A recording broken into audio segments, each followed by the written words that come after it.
On the very morning we were scheduled to fly out for our destination wedding, my fiancée finally rushed into the airport, fresh from her office. But literally 1 second before boarding, her phone buzzed with an urgent message from her executive assistant. "I'm so sorry, honey," she said, looking frantic. "There's a massive project at the company that needs my final sign-off right now." She squeezed my hand. "You go ahead to the resort, okay? I'll handle this in a few days and fly out to meet you immediately." Although I was disappointed, work was important, so I told her I understood. But the moment she left, I tore up my plane ticket. I decided to go back and see exactly which blind, reckless company would dare bypass me, the current president, to negotiate a massive project with a silent shareholder like my wife in the wee hours of the morning, especially since I had fully acquired her company just that dawn. I followed her all the way to the venue, the very hotel I had gifted her when we first started dating, a property worth over $100 million. The massive digital welcome sign at the entrance nearly blinded me. "Congratulations on the wedding of Miss Audrey Quinn and Mr. Liam Banks." Next to it stood a meticulously retouched wedding photo. Audrey was in a bridal gown, smiling radiantly, her arms wrapped around a man who wasn't me, the man she had promised to elope with today. It was Liam Banks, her male executive assistant, the one who had just messaged her about a super project. The realization hit me like a physical blow. No wonder when we discussed marriage, she claimed she was tired of corporate insincerity and didn't want a pompous ceremony, insisting on a quiet travel wedding with just the two of us. It turned out the photo shoots, the ceremony, and the marriage license were all reserved for someone else. Before entering the hotel, I made a quick phone call. I walked into the banquet hall and took a seat with the best vantage point.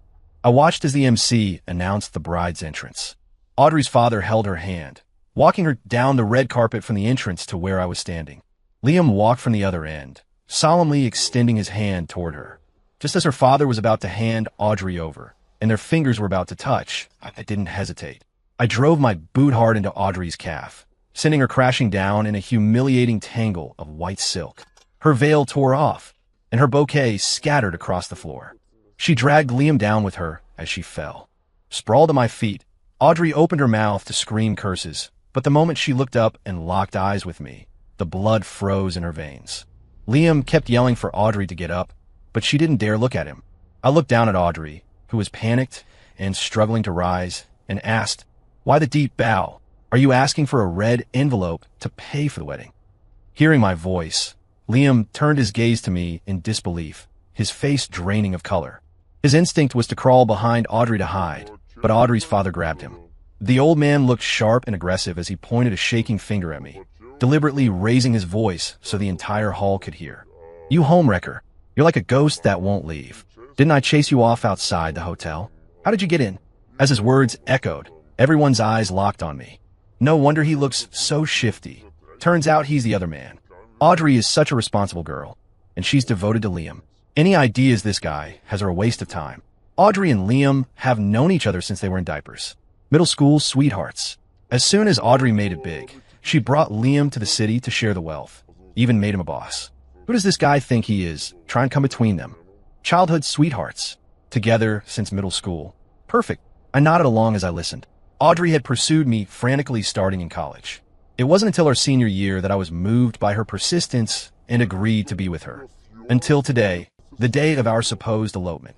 I had been the other man for 3 years without knowing it. If she and Liam were so in love, why pursue me? The answer was obvious.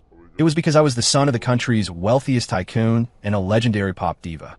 It was for the money I had, more than she could spend in several lifetimes. Just wonderful. I kicked Audrey over again.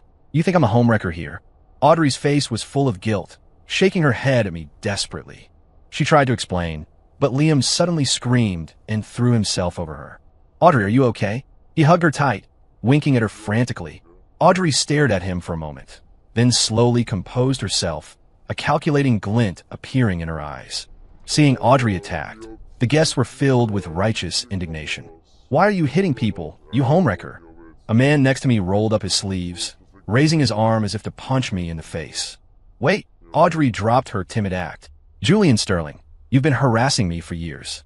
I've rejected you clearly and told you my heart belongs to another. Today is my big day with Liam. I will not tolerate anyone ruining the wedding I meticulously prepared for him. Leave now, or don't blame me for calling security to throw you out." I sneered, meeting her gaze. "Audrey Quinn, Don't forget where you got this hotel. What right do you have to kick me out? Or do you think that if I leave, your dirty little secrets will stay hidden? Liam stepped forward, holding Audrey's hand. Julian, I know you've always liked Audrey, and seeing us get married hurts. But she has always loved me. You can't force love. We're married now. I hope you stop disturbing her. I wasn't surprised by their affair. Discovering it was exactly why I decided to reclaim the company I had built for her with my money, my people, and my effort. A company I helped grow into a titan. I had kept this move secret from her until now. Originally, I feared being too heartless and wanted to give her one last chance. Now I saw I had overthought it. Just as I was about to throw the acquisition documents in Audrey's face, her father rolled his eyes and deliberately raised his pitch. Oh, I know. You're that male assistant Audrey mentioned. The one the company with inappropriate designs on her. I wanted to laugh. I tapped Audrey's foot with the toe of my shoe. Compare our statuses. Me, your assistant? How does your dad not know what his own son-in-law does for a living? Before I could finish, a man cracking sunflower seeds nearby spat shells right into my face. The whole room erupted in laughter. You're just a male mistress trying to snag a sugar mommy, and you didn't even check your target's net worth? Who is Audrey? She's a CEO worth millions, with companies piled high and countless luxury cars and villas. See this hotel? This massive luxury wedding venue belongs to our Audrey. And Liam? He helps Audrey manage all these companies and has negotiated countless super projects, boosting the company's value by tens of millions, pushing it into the global top 100. Liam helped her manage the company? Negotiated projects? It was me who poured millions of my pocket money into her investments. It was me who used my parents' connections to find her network. It was me who lowered myself to attend endless drinking parties to close deals for her. It was me who pulled all-nighters guiding her, and often, because of her extreme lack of vision and experience, I had to step in and do the work myself. Without my help, Audrey, a poor student from a rural village who couldn't even afford tuition, would have needed generations of descendants working themselves to death to achieve what she has today. Someone, annoyed by my arrogance, advised Audrey, "If you ask me, you're too lenient with your staff. A secretary shouldn't have the guts to crash your wedding. If I were you, I'd fire him on the spot. Teach him his place." The banquet hall filled with voices of agreement. Audrey looked at me, acting as if she were truly scolding a subordinate. "After causing a scene like this, I can't keep you as my secretary. But considering you've worked for the company for years, I'll transfer you to a branch office. I won't completely destroy your livelihood. If you don't appreciate this kindness, don't blame me for firing you." Her performance won a round of applause. Audrey truly is a big boss. She has a heart as big as the ocean, giving a guy like this a chance. I didn't appreciate it. I laughed coldly. "Fire me? Why don't you try firing me? I'd love to see how you manage that." Immediately, someone sneered at me. True, why would a guy like him fear being fired? If he's fired, he could just go out and sell himself. How much does a secretary make anyway? The implication hung heavy in the air. A shirtless, greasy man looked me over with a lecherous gaze, practically drooling. "Nice body, little brother. Are you up for anything? How much for a night? Uncle can't pay as much as those female bosses, but for the sake of being Manager Reynolds' relative, give me a discount." I glared at Audrey, my expression dark and terrifying. "Audrey Quinn, are you sure you want to hide our relationship to the bitter end? You're going to stand there and watch them humiliate me." Audrey paused for a moment, but ultimately, she turned her face away. "Liam is my husband. I have a clear conscience toward him," Audrey stated flatly. "As long as you leave now, we can all be at peace." Liam put on a smug, villainous expression. "Julian, I know you're unwilling to accept that you've ruined your reputation and gained nothing. Normally, I think someone as generous as Audrey wouldn't mind being extorted for some money by you. But you shouldn't have caused trouble on our wedding day. Even though you framed Audrey, she didn't fire you. Isn't she benevolent enough? Does your conscience not hurt?" As he spoke, Liam shed tears of distress for Audrey. Audrey hurriedly pulled out a tissue to wipe his tears. Watching their performance made my blood boil. I lifted my foot and kicked Liam in the lower back. Liam shrieked and threw himself into Audrey's arms. "Julian Sterling, are you crazy?" Seeing Liam attacked, Audrey's eyes bulged with rage, and she violently slapped me across the face. I stumbled onto a dining table, getting covered in soup and grease. Worse, because my summer clothes were thin, I was scalded, large red burns forming on my skin. Audrey ignored my injuries completely, protecting Liam in her arms while shouting at me. "Apologize to Liam, or this isn't over." Liam's eyes were full of triumph. I fought back the searing pain and propped my shaky body up with my arms. On my exposed skin, The angry red burns looked like a gaping maw, silently mocking the so-called love of the past few years. The burning sensation intensified, but my voice grew colder. Audrey, you hid your relationship with Liam while dating me for 3 years. You married him on the day we were supposed to elope in the hotel I gave you. And now you want me to apologize to him? Is it because I gave you whatever you wanted all these years that you think you can walk all over me? Do you believe I can strip you of everything right now? Audrey was momentarily stunned by my intensity. Hearing my words, people at the tables began to whisper. This guy just said they dated for 3 years, and today was their wedding day too. And he claimed he gave her the hotel. Could it be true? Fake at a glance. Anyone can talk big.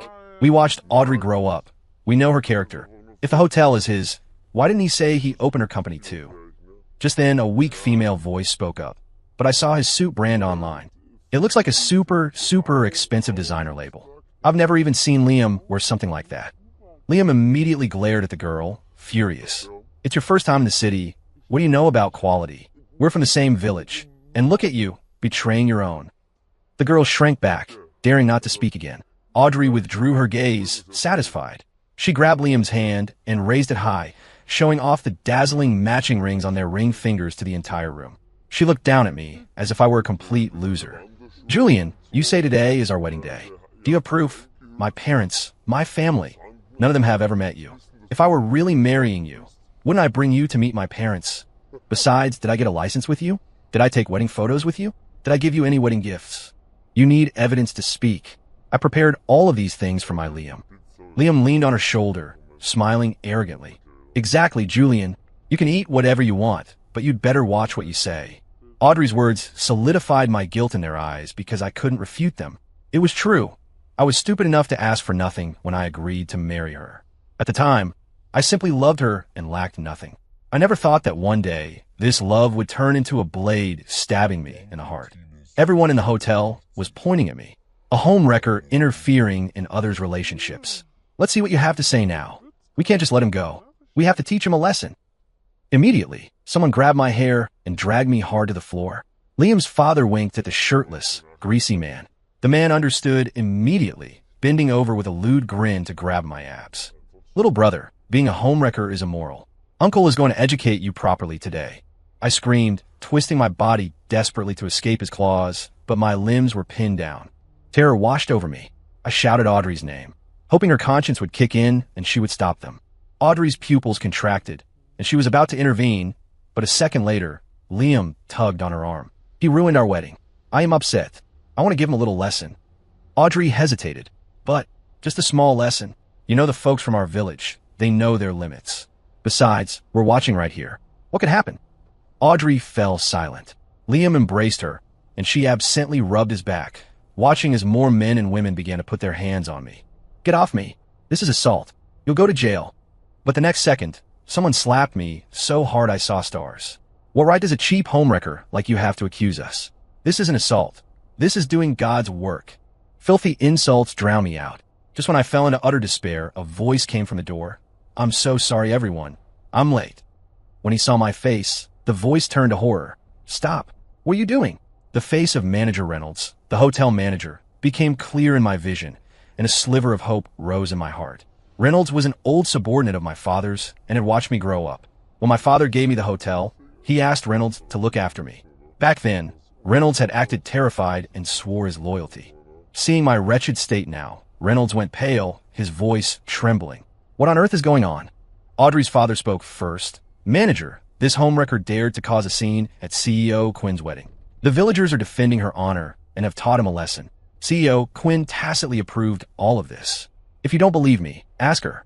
Audrey could only nod stiffly. Reynolds stood there, caught between a rock and a hard place, looking from me to Audrey. Suddenly, as if making a decision, he gritted his teeth and backed toward the door. He offended CEO Quinn and Mr. Banks. It is right to teach him a lesson. I have business to attend to. I'll be going. I was furious, my voice heavy with warning. Reynolds, people are assaulting me in your hotel and you don't stop it? Be careful, or my father will make sure you never work again. Hearing me mention my father, Reynolds' breathing hitched. But a moment later, he stiffened his neck and glared at me. Even a dragon can't crush a local snake. Besides, the hotel is in CEO Quinn's name now. I am her manager. You're just a homewrecker. What is there to fear about a homewrecker's dad? He leaned close to Audrey. He relies on to offend you like this. You should show him. You have a net worth of hundreds of millions. Without him in the way, what can't you do? He made a cutting gesture with his hand. Audrey was shocked. No, that's not necessary. But I suddenly understood why Reynolds was doing this. I had been humiliated in his hotel. Whether it was a small grievance or a massive one, when my father found out, he would blame Reynolds for incompetence. It was better to silence me once and for all. Sure enough, after hearing Reynolds whisper a few words, Audrey's eyes changed. She looked at the people pinning me down and slowly nodded. Someone whistled cheerfully. The shirtless, greasy man grinned savagely and reached for me first. I watched in terror. Get off me. Audrey Quinn, you ungrateful wolf. I won't forgive you. About to die, and still so arrogant. The sound of fabric tearing filled the air. My clothes were ripped to shreds in the blink of an eye. The eyes around me grew even more crazed as they saw my bare skin. I screamed with all my strength. My father is Arthur Sterling, the richest man in the capital. My mother is Victoria Vance, the pop diva. If you dare touch me, you're all dead. I was forced to show my hand, but it sounded like the ravings of a dying man. As expected, I received only endless mockery. Countless rough hands wandered over my body. I closed my eyes weakly, my heart sinking to the abyss. The next second, the main doors were kicked open from the outside. Over 100 burly bodyguards flooded in, surrounding the scene. Audrey didn't even turn around, looking confident of victory. Liam lifted his chin at me. See that? Audrey's security team is here. You can't escape today, even if you had wings. Then, a scream of agony rang out. The greasy man riding on me had his arm pierced by a bullet. He collapsed, rolling on the ground and wailing. Young master, the bodyguards shouted in unison, their voices shaking the crystal chandeliers. The sudden turn of events plunged the entire hall into deathly silence. The man leading the charge was Kane, my father's most trusted confidant and a retired Special Forces operative. He lunged forward, kicking the man still hovering over me into the air. The force was so immense that the attacker flew 6 feet back, smashing into a champagne tower. Battered and half-naked, I was hoisted up by 2 bodyguards, and an expensive custom suit jacket was immediately draped over my shoulders. Audrey's face turned ashen. She glared at Kane, finally snapping out of her shock. Are you crazy? I am your boss. I called you here. You bunch of idiots. Don't you recognize who pays your salary? Reynolds chimed in. Security? Throw these troublemakers out. But the hotel security guards stood motionless, even taking 2 steps back to watch coldly. Reynolds' eyebrows shot up. Are you deaf? You dare treat the manager's words like wind. At that moment, the sound of disciplined footsteps echoed from outside. My father's private legal team and the company's top executives marched in. Audrey's rural relatives had never seen such a spectacle. They were too scared to breathe, the air seemingly solidified. Audrey suddenly had a bad premonition. The leader was the group vice president, Marcus Thorne. He walked up slowly, his gaze icy as he looked at Audrey. CEO Quinn. His mouth ticked up in irony. No, I should call you Miss Quinn now, because you are no longer the company president. What? Liam's face changed drastically. What nonsense are you spouting? Marcus Thorne waved his hand expressionlessly, and an assistant immediately handed over a document stamped with a bright red official seal. At 3:45 a.m., Chairman Sterling signed the Equity Recovery Agreement. All your shares in the company, your decision-making power, and even the accounts in your name have been frozen and transferred to young Master Sterling. In other words, you are now penniless. Dead silence filled the room. That's impossible. Audrey lunged forward, snatching the document, her hands trembling as she flipped through it, her lips quivering violently. Forged. This is absolutely forged. She screamed hysterically at me. Julian Sterling, you faked this. You bribed them to ruin me. Liam also rushed up like a madman, clawing at Marcus Thorne's suit. Fake. It has to be fake. My wife is a boss worth hundreds of millions. Her company can't be snatched away. Audrey's father shouted even louder. You're all in on it. This homewrecker knew he couldn't fool us alone, so he hired actors. Reynolds joined the chorus. Right. This guy is definitely a fraud. What kind of executive is this? I worked for CEO Quinn for years and never seen him. He must be hired by this guy. The villagers, previously arrogant, were now stunned. Audrey, this isn't real, is it? The woman who had spat sunflower seeds at me turned pale. You're a huge company. It's just gone. Someone doubted. Impossible, right? This guy is just a side piece. How could he swallow Audrey's company? Audrey immediately grabbed this lifeline, roaring at the crowd. Don't be fooled. He hired people to act. He just wants revenge. Marcus Thorne watched their dying struggle with cold eyes, then suddenly raised his hand and snapped his fingers. Two bodyguards immediately wheeled in a large LCD screen from the side door. On the screen, the hotel's property deed from 15 years ago was displayed clearly. Hotel owner, Julian Sterling. This hotel has always been an asset under young Master Sterling's name. And Miss Quinn, you have never held any equity. You were merely the woman the young master was keeping. Audrey looked as if she had been struck by lightning, collapsing to the floor.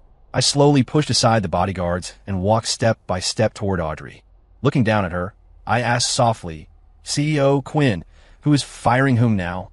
The giant LCD screen instantly switched to a personal resume.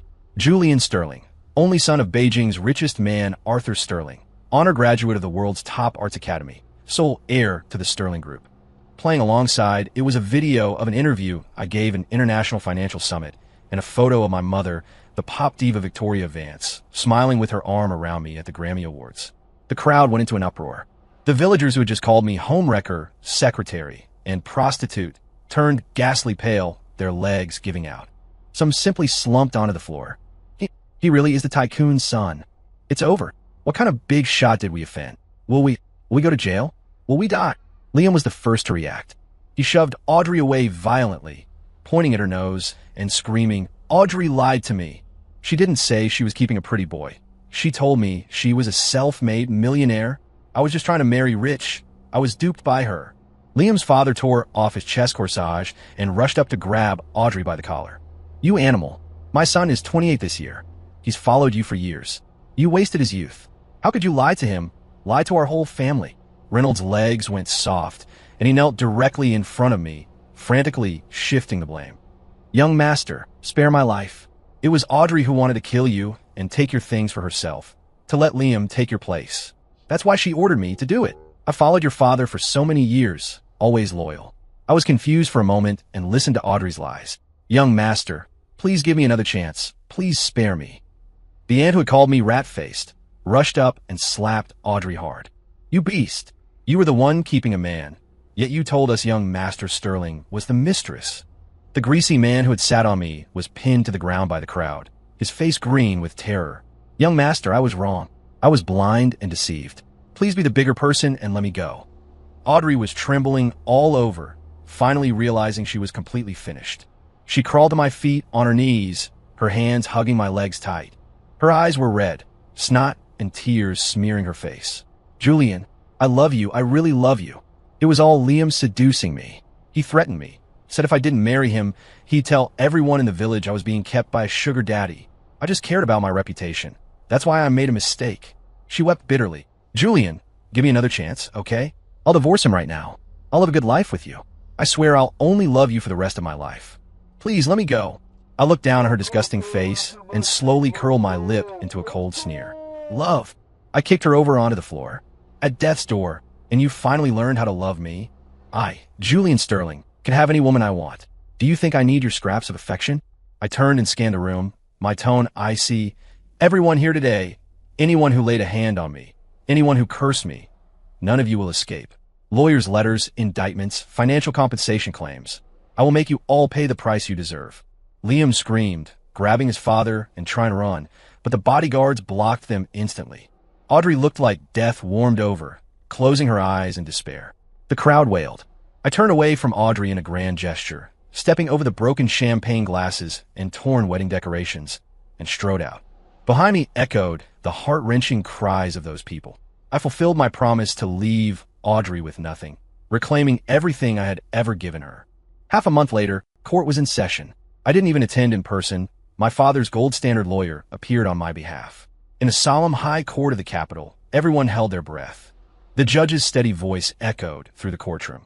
The investigation finds that the defendant, Audrey Quinn, with the intent of illegal possession, fabricated a marital relationship with Julian Sterling to defraud vast sums of property, utilized her management position to embezzle assets from the Sterling Group, the amount being particularly huge, and at the crime scene, deliberately condoned others to inflict harm on Julian Sterling, the circumstances being heinous. She paused for a second, looking sharply at the defendant's dock. Therefore, Audrey Quinn is sentenced to 12 years in prison. Audrey collapsed into her chair, lifeless. Liam jerked his head to look at her, lips trembling, trying to speak, but only a desperate whimper escaped his throat. The judge continued the sentencing. Defendant Liam Banks, knowing Audrey Quinn had a fiancé, conspired with her to defraud property, sentenced to 7 years in prison. Liam's legs gave way, and he fell to his knees, crying hoarsely, "I don't want to go to jail. I don't want to go to jail." Audrey's father was sentenced to 5 years for instigating the assault. As for Reynolds for abuse of power, assisting Audrey Quinn in framing Julian Sterling, and attempted murder, sentenced to 10 years. Reynolds turned pale, his forehead knocking against the dock, completely defeated. And those villagers who got physical, none escaped. All were sentenced to between 3 and 8 years. 3 days later, I brought a designer back to the wedding hotel I had once given Audrey. Pushing open the doors, it was empty and cold, the bustle and liveliness of that day long gone. The newly appointed hotel manager stood respectfully by my side. I raised my hand and touched the wall, stained yellow by the champagne. "Tear it down." The new manager paused. "Excuse me." The entire lobby. Rebuild it all. My hand glided over the wall. "From now on, this place isn't called the Audrey. Rename it the Phoenix. From this day forward, remodel this into a Phoenix Rising themed art gallery, specifically to remind those who try to cheat in love." The day before Audrey was to be transferred to prison, a guard handed her a check for $5 million. Audrey's eyes lit up, thinking it was a chance for a comeback sent by a rival of the Sterling family. But when she flipped it over, her face went deathly pale. It was a love letter she had once written to me. In the letter, she said she wanted to start a business and asked to borrow $5 million as startup capital. At the end of the letter, she swore an oath to me. "If I betray you, I will repay you $10 billion. For the rest of her life, she could never pay it back. Meanwhile, I had already boarded my private jet bound for France alone. Looking down through the porthole at the city that held too many memories, I gently rubbed the ring I had specially crafted for my marriage to Audrey, the one I had planned to put on her finger during our travel wedding. "Young master, shall I store that for you?" I smiled and tossed the ring out the window. "No need. Some feelings are just like this ring.